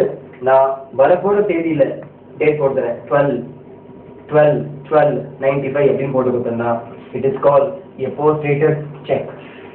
ஸோ போஸ்ட் டேட்டட் அப்படின்னா பின் தேதியிட்ட அப்படின்னு பாருங்க. போஸ்ட் வார். போஸ்ட் வார்னு சொன்னா போருக்கு பின் அப்படின்னு அர்த்தம். வார்னா போர். ஸோ போருக்கு பின் உங்களுக்கு தெரியும். போஸ்ட் சில இடத்துல பேப்பர்ல பாத்தீங்கன்னா போஸ்ட் வேர்ல்ட் வார் சினாரியோ அப்படின்னு போட்டிருப்பான். போஸ்ட் வேர்ல்ட் வார் சினாரியோ அப்படின்னு சொன்னா உலக போருக்கு பின்னால் நிலைமை எப்படி இருந்தது, உலக போருக்கு பின்னால் நிலைமை எப்படி இருந்தது அப்படின்றது மீனிங்ல வரும். இங்க போஸ்ட் இண்டிபெண்டன்ஸ். போஸ்ட் இண்டிபெண்டன்ஸ் என்ன அர்த்தம்? சுதந்திரத்துக்கு பின்னால். சுதந்திரம்ன்றது ஒன்று. போஸ்ட் இண்டிபெண்டன்ஸ் அப்படின்னு சொன்னா சுதந்திரத்திற்கு பின்னால். முன்னால் வேணுமா அதுக்கு ப்ரீ போட்டுக்கலாம். போஸ்ட் இண்டிபெண்டன்ஸ் அப்படின்னா சுதந்திரத்திற்கு பின்னால். போஸ்ட் ப்ரீ இண்டிபெண்டன்ஸ் அப்படின்னு சொன்னா சுதந்திரத்துக்கு முன்னால் கீழே பாருங்க ப்ரீ எழுதிருக்கேன் அர்த்தம் இதுக்கு என்ன பிஃபோர். இதை நீங்க ப்ரீ இண்டிபெண்டன்ஸ் அப்படின்னு சொன்னீங்கன்னா சுதந்திரத்துக்கு முன்னால், போஸ்ட் இண்டிபெண்டன்ஸ் சுதந்திரத்துக்கு பின்னால் அப்படின்னு அர்த்தம். இப்போ கடைசியா பாருங்க எயித் எக்ஸாம்பிள்ல ப்ரீ அப்படின்னு எழுதிருக்கேன். ப்ரீ அப்படின்னா என்ன மீனிங் பிஃபோர் அப்படின்னு இங்க ப்ரீ மெச்சூர்ட் எக்ஸாம்பிள்ல பாருங்க ப்ரீ மெச்சூர்ட் போட்டிருக்கேன் இல்லையா. இப்போ உங்களுக்கு தெரியும் நினைக்கிறேன் கரெக்டா 10 மாசம் இருந்து பிறக்கிறது வந்து கரெக்டா நார்மல் டெலிவரி தான். அது 10 மாசம் இருந்து பிறக்கிறது. சில குழந்தைங்கலாம் பாத்தீங்கன்னா 9 மாசத்துல இல்ல 8.5 months லேட் பிறந்துடும். That is call pre matured baby அப்படின்னு சொல்லுவாங்க. எப்படி ப்ரீ மெச்சூர்ட் பேபி அப்படின்னு சொல்லுவாங்க. பாருங்க ப்ரீ மெச்சூர்ட். இது பாருங்க ப்ரீ கேஜி அப்படின்னு போட்டிருக்கு இல்லையா. உங்களுக்கு தெரியும் நினைக்கிறேன் எல்கேஜி யூகேஜி இப்படிலாம் இருக்கும். இந்த எல்கேஜி யூகேஜி எல்லாத்துக்கும் முன்னாடி படிக்கிறது என்னன்னு சொன்னா ப்ரீ கேஜி அப்படின்னு சொல்லுவாங்க. ப்ரீ கேஜின்னு சொன்னா இப்போ கேஜி அப்படின்னு சொன்னா என்ன கிண்டர் கார்டன். கேஜின்னா கிண்டர் கார்டன். இப்போ அதுக்கு முன்னாடி ப்ரீ போட்டிருக்கு. அப்ப என்ன அர்த்தம்னு சொன்னா கிண்டர் கார்டனுக்கு முன்னாடி படிக்கிறது ப்ரீ கேஜி. கிண்டர் கார்டனுக்கு முன்னாடி படிக்கிறது என்ன ப்ரீ கேஜி. அதான் இங்க எழுதிருக்கேன். ஸோ எல்கேஜி யூகேஜி எல்லா கேஜிக்கும் முன்னாடி வரதான் ப்ரீ கேஜி. சரி அடுத்தது ப்ரீபெய்டு. ப்ரீபெய்டு சொன்னா முன்கூட்டியே பணத்தை அமைச்சிருவது. இப்போ பாருங்களேன் நீங்க இன்சூரன்ஸ் கட்டுறீங்க, எல்ஐசியில இன்சூரன்ஸ் பாலிசி எடுத்துருக்கீங்க, ப்ரீமியம் கட்டுறீங்க. ப்ரீமியம் மந்த்லியோ இல்ல குவார்டர்லியோ இல்ல ஆஃபியர்லியோ இயர்லியோ ப்ரீமியம் நீங்க கட்டுறீங்க. ஸோ ப்ரீமியம் நீங்க கட்டுறீங்க அப்படின்னா ஆக்சுவலா உங்க டியூ டேட் பாத்தீங்கன்னா டியூ டேட் அடுத்த மாசம் 17ஆம் தேதி, நெக்ஸ்ட் மந்த் 16th. நீங்க அதெல்லாம் பண்றீங்க எந்த மாசமே கட்டுறீங்க. அடுத்த மாசம் கட்ட வேண்டிய அமௌண்ட்டை இந்த மாசமே கட்டினா it is call prepaid expense அப்படின்னு சொல்லுவாங்க. நீங்க அக்கௌண்டன்சி அதாவது காமர்ஸ் ஸ்டூடெண்ட்ஸ் இருந்தா உங்களுக்கு தெரிஞ்சிருக்கும். உங்களுக்கு தெரிஞ்சிருக்கும் ப்ரீபெய்ட் எக்ஸ்பென்சஸ் அப்படின்னு சொல்லி தனியா ஒரு டேர்மே இருக்கு. ப்ரீபெய்ட் எக்ஸ்பென்சஸ் அப்படின்னு சொல்லிட்டு ஒரு டேர்ம் இருக்கு. அதான் ப்ரீபெய்ட், அது முன்னாடி இருக்கிறது ப்ரீபெய்ட். நீங்க பாருங்க இதுல ப்ரிஃபிக்ஸ் என்னென்ன சொல்றேன் இது பாருங்க. ஸோ ப்ரீ எல்லாமே என்ன ப்ரிஃபிக்ஸ் தான். அதே போல போஸ்ட் இது மூணு என்ன ப்ரிஃபிக்ஸ் தான். ஒன்று நீங்க தெரிஞ்சுக்கணும்.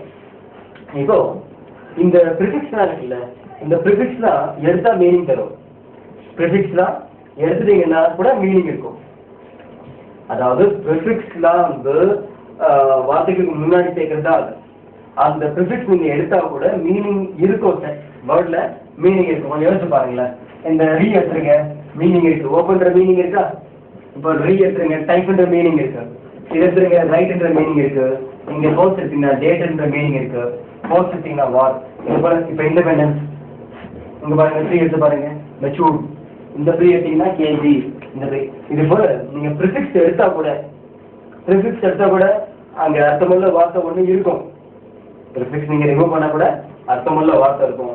ஆனா ப்ரிஃபிக்ஸ் மட்டும் தனியா வச்சீங்கன்னா அது ஒரு வார்த்தையாகாது. இந்த ப்ரிஃபிக்ஸை வந்து எது கூடயா சேர்க்கணும், அப்பதான் அர்த்தம் கிடைக்கும். எது கூட சேர்க்கலன்னா அர்த்தம் கிடைக்காது, அர்த்தம் வராது. இந்த ப்ரிஃபிக்ஸை எது கூடயா சேர்க்கணும், அப்பதான் அர்த்தம் வரும். என்ன சொல் தெரிஞ்சுங்க. சில விஷயங்கள் நீங்க பாத்தீங்கன்னா கன்ஃபியூஸ் ஆகிறதுக்கு சான்ஸ் இருக்கு.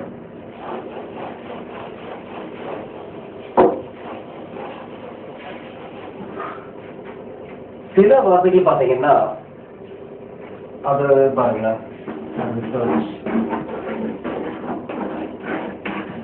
இந்த பாருங்க. இப்போ ரிசர்ச் அப்படின்னு ஒரு வார்த்தை இருக்கு. எப்படி ரிசர்ச்ல ஒரு வார்த்தை இருக்கு. ரிசர்ச்னா என்ன? ஆராய்ச்சி.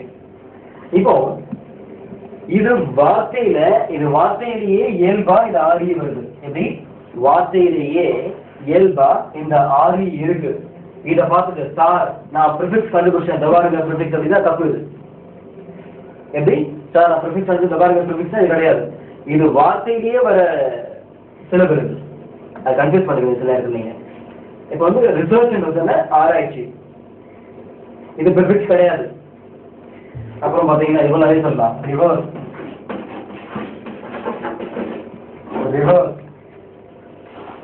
அதே போல இந்த வார்த்தை பாருங்க ரிவர்ஸ் இருக்கு இல்லையா. ரிவர்ஸ்ன்ற வார்த்தை பாத்தீங்கன்னா ரிவர்ஸ்னா பின்னால் போன இருக்கும். ரிவர்ஸ்னா என்ன? பின்னால் போ. சார் ரீ இருக்கு, இது ப்ரிஃபிக்ஸ், இங்க ப்ரிஃபிக்ஸ் இருக்குன்னா இது கிடையாது. இது வார்த்தையில் இயல்பாக வருது. வார்த்தையில இயல்பாவே இந்த ரீ வருது, அதனால இது அப்படி நீங்க எடுத்துக்கூடாது. சரியா? ஸோ இது போல ஐ மீன் ப்ரிஃபிக்ஸ் வேற, இது போல வருது வேற. இது வார்த்தையில இயல்பா வருது, தயவு செஞ்சு இதையும் அதையும் கன்ஃபியூஸ் பண்ணிக்காதீங்க. ஓகே, இப்போ ப்ரிஃபிக்ஸ்ல இன்னும் இது போல கட்டே போகலாம். இப்போ நான் இது வரைக்கும் உங்களுக்கு எத்தனை எக்ஸாம்பிள்ஸ் கொடுத்துருக்கேன்னு சொன்னா 8 எக்ஸாம்பிள்ஸ் கொடுத்துருக்கேன். இந்த 8 எக்ஸாம்பிள்ஸ் கொடுத்துருக்கேன். மீன் இது பார்த்தீங்கன்னா just to have basic idea. ஏன்னா ஒரு பேசிக்கா உங்களுக்கு ஒரு ஐடியா வேணுன்றதுக்காக தான் நான் கொடுத்துருக்கிறது. சரி, ப்ரிஃபிக்ஸ்னா என்ன உங்களுக்கு தெரியாம இருக்கக்கூடாது, அதை தான். அதே சமயத்தில் எல்லா ப்ரிஃபிக்ஸும் எழுதி போட முடியாது. எப்படி? எல்லா ப்ரிஃபிக்ஸும் எழுதி போட முடியாது. ஓகே, இப்போ நம்ம அடுத்து பார்க்க போகிறது சஃபிக்ஸ். அடுத்து நம்ம பார்க்க போகிறது என்ன? சஃபிக்ஸ். அதுக்கு ஒரு எக்ஸாம்பிள் தரேன், அதையும் கவனிங்க. இப்போ சஃபிக்ஸ் பார்க்கலாம். சஃபிக்ஸ்னா என்னது? A syllable or syllable we add after a word is called suffix. என்ன இருக்கேன்? A syllable or syllables we add after a word is called suffix. அதாவது வார்த்தைக்கு பின்னாடி சேர்க்கிற அசையை நம்ம என்ன சொல்லுவோம்? சஃபிக்ஸ் அப்படின்னு சொல்லுவோம். வார்த்தைக்கு பின்னாடி சேர்க்கிற நம்ம அசையை என்ன சொல்லுவோம்? சஃபிக்ஸ் அப்படின்னு சொல்லுவோம். முன்னாடி சேர்க்கிறத பத்தி பார்த்தாச்சு, அது ப்ரிஃபிக்ஸ். ஓகே, இப்போ பின்னாடி சேர்க்கிறது அப்படின்றத பத்தி ஐ மீன் இதை யூஸ் பண்ணி சஃபிக்ஸ் யூஸ் பண்ணி சில எக்ஸாம்பிள்ஸ் எழுதியிருக்கேன். கவனி. Number 1, less, LESS. இந்த லெஸ் இருக்கு, இதை யூஸ் பண்ணி எக்ஸாம்பிள்ஸ் கொடுத்துருக்கேன். லெஸ் அப்படிங்கிறது என்ன அர்த்தம்? வித்தவுட் அப்படின்னு அர்த்தம். ஒரு வார்த்தைக்கு பின்னாடி இது போல லெஸ் அப்படின்னு வந்தா என்ன அர்த்தம்? வித்தவுட் அல்லது இல்லாமல் அப்படின்னு அர்த்தம். இங்க யூஸ் அப்படின்னு சொன்னா உபயோகம் அல்லது பயன். யூஸ்லெஸ் அப்படின்னு சொன்னா உபயோகமற்ற. நிறைய பேர் திட்டுவாங்க, என்ன ஸ்கூல்ல இல்லை வீட்டில் என்ன சொல்லுவாங்க? Useless fellow. யூஸ்லெஸ் அப்படின்னா என்ன அர்த்தம்? உபயோகம் இல்லாத அல்லது பிரயோஜனப்படாத, யூஸ்லெஸ் அப்படின்னு சொல்லுவாங்க.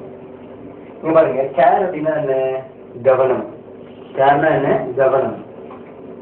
இங்க லெஸ்னா என்ன அர்த்தம்? இல்லாத, கவனம் இல்லாத. That's all. Careless. You are a careless boy அப்படின்னு அர்த்தம். நீ ஒரு கவனம் இல்லாத பையன். You are a careless boy. You are a useless boy. நீ ஒரு என்ன லாய்க்கு இல்லாத பையன் அப்படின்னு அர்த்தம். பாருங்க, லெஸ் அப்படின்னு சொன்னா என்ன? உபயோகமற்ற. லெஸ்னா என்ன? இல்லாதன்னு அர்த்தம். லெஸ் லெஸ் இங்க உடம்பு இருக்கு லெஸ். இதுக்கு என்ன அர்த்தம்? கவனிங்க. ஸ்லீவ்லெஸ். என்ன இருக்கீங்க? ஸ்லீவ்லெஸ். அப்ப என்ன அர்த்தம்? கையில்லாத. ஸ்லீவ்லெஸ்னா என்ன? அதாவது சட்டையில கையில்லாத அர்த்தம். இப்போ ஸ்லீவ்லெஸ் பனியன் அப்படின்னு கேள்விப்பட்டிருக்கீங்களா? ஸ்லீவ்லெஸ் பனியன் அப்படின்னு சொன்னா கையில்லாத பனியன். இதே காலர்லெஸ் ஷர்ட் மீன் காலர்லெஸ் பனியன் அப்படின்னு சொன்னா காலர் இல்லாத பனியன். காலர்லெஸ். இது போல வந்து என்ன சொல்லலாம்? Seedless bus. அப்ப என்ன அர்த்தம்? சீட் இல்லாத பஸ். டிக்கெட்லெஸ் டிராவலிங் அப்படின்னா என்ன அர்த்தம்? அதாவது டிக்கெட்லெஸ் டிராவலிங் சொன்னா சீட்டு இல்லாத பயண சீட்டு இல்லாத பயணம் அல்லது சீட்டு இல்லாத பயணம். டிக்கெட்லெஸ் டிராவலிங். லிமிட்லெஸ். லிமிட்லெஸ் என்ன அர்த்தம்? எண்ணில் அடங்காத, லிமிட்டே இல்லாத, லிமிட்லெஸ். ஸோ மணிலெஸ். அப்ப என்ன அர்த்தம்? பணம் இல்லாத. மணிலெஸ் என்ன? பணம் இல்லாத. பெயின்லெஸ். பெயின்லெஸ் அப்படின்னும் போது வலி இல்லாத. பாருங்க, லெஸ் அப்படின்னு போடும்போதுலாம் என்ன அர்த்தம்? இல்லாத இல்லாத அப்படின்னு அர்த்தம். பென்லெஸ் பாய்னா என்ன அர்த்தம்? பேனா இல்லாத பையன். பென்லெஸ், பேனா இல்லாத. ஆல்ரைட். ஸோ இப்போ லெஸ் வரதெல்லாம் என்ன? இல்லாதன்னு அர்த்தம் கிடைக்கும். அடுத்து பாருங்க, இது எல்லாமே பாருங்க பின்னாடி சேர்க்கிறோம். அதான் சஃபிக்ஸ் என்ன? பின்னாடி சேர்க்கிறது சஃபிக்ஸ். அடுத்து பாருங்க, ER போட்டிருக்கேன். என்ன போட்டிருக்கேன்? ER போட்டிருக்கேன். இதுக்கு என்ன விளக்கம் கொடுத்துருக்கேன்? For doer of an action. என்ன கொடுத்துருக்கேன்? For doer of an action. அதாவது ஒரு செயலை செய்யறவருக்கு என்ன? ஒரு செயலை செய்யறாருன்னு வச்சுக்கல, அவருக்கு ER போடலாம். இல்லைன்னா அவரை குறிப்பிடும் போது ER போடலாம். For doer of an action. இப்போ டீச் பண்றது டீச்சர்னு சொல்றீங்க இல்லையா? டீச் பண்றது என்ன சொல்றீங்க? டீச்சர். இந்த டீச்சர் வார்த்தைக்கு பக்கத்துல ER போட்டீங்கன்னா டீச்சர் கிடைச்சிடும். டீச்சர் வார்த்தைக்கு பக்கத்துல என்ன?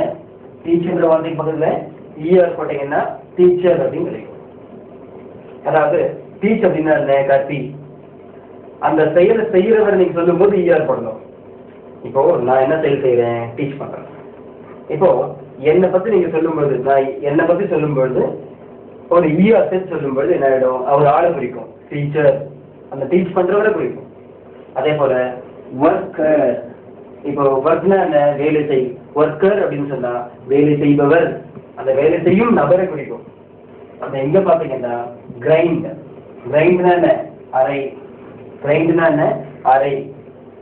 இப்போ கிரைண்டர் அப்படின்னு சொன்னா அரைப்பவர், கிரைண்டர்னா என்ன, அரைப்பவர். இங்க இப்போ கிரைண்டர் உங்களுக்கு தெரியும், அது ஆள் கிடையாது, பொருள். அப்ப என்ன சொன்னா அரைக்கும் இயந்திரம், கிரைண்டர். இங்க பாருங்க கோவர், கோவர்னா என்ன, கோவர்னா போவர் இருக்கும், என்ன போறவர் அப்படின்னு சொல்லுவேன் இல்லையா, அந்த செய்யறவர்.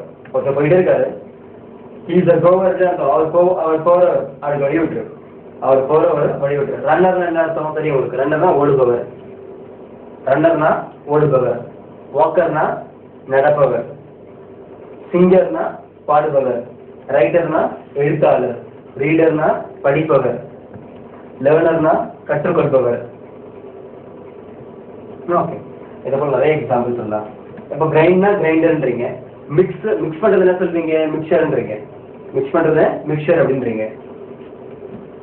அடுத்து என்ன சொல்லலாம், ரப் பண்ற என்ன சொல்றீங்க, ரப்பர்.